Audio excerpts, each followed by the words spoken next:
these days is that we need to start looking at our own business again in Canada. We need to start looking at our way forward to the north, where we'd include a lot of people who are put out of some of the traditional economy, that they'd have a way that allows them upward and forward, like the Eskimo, okay, and the Canadian cast person, okay, and somehow to return our view to the front of the, like, to the manufacture, really, okay, of the economy, and also to building, okay, to the ability of a person to let's say grow up and move from the parents' house and go find a property, market, and keep the property a little bit, and then build a house. Okay, that would be the,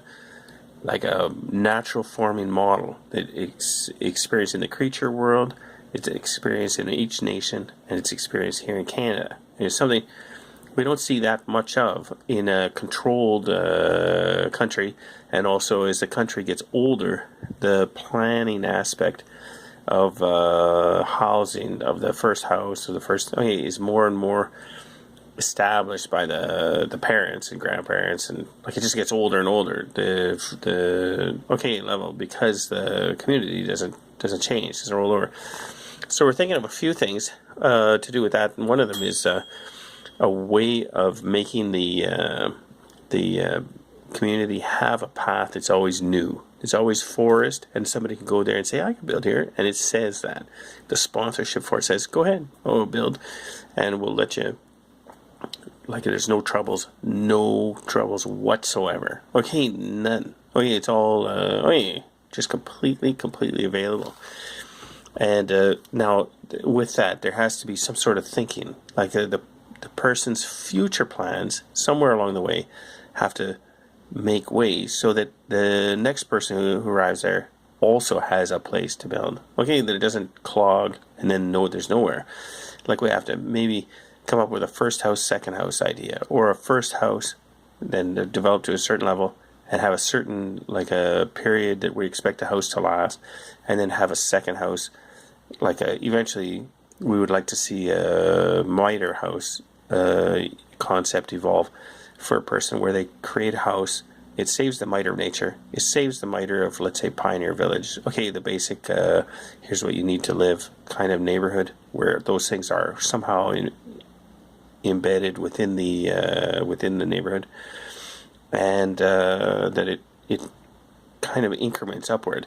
There's a job for me, and there's a job for my wife, and there's a job for my each of my 3 children, and each of their children, okay, etc. And it miters in a way that doesn't jam up, okay, the building space, the acreage. It doesn't stop feeding itself. We save the miter of agriculture, okay, on it. Okay, so we create those miters, and we end up with a high complexity, high production society. Okay, that I don't think we've really seen it yet so far. Like, kind of, we've seen some features of it, and when we find a farm like that, then they're super productive, very rich, okay, very, very wealthy, okay, often very productive. So hopefully we'll get that, and we're somehow,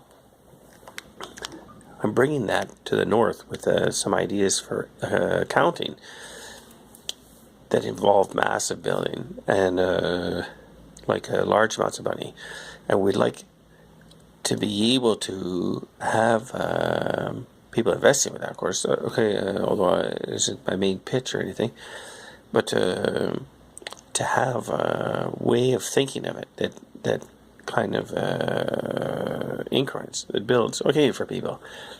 We need to be able to get the materials and equipment on the basis of it. Okay, so that's I believe a question of supply, really. Yeah, I'm not sure about it. Anyway, Martin Home, Sturgeon, Ontario. It's February 11th, 2018 +1.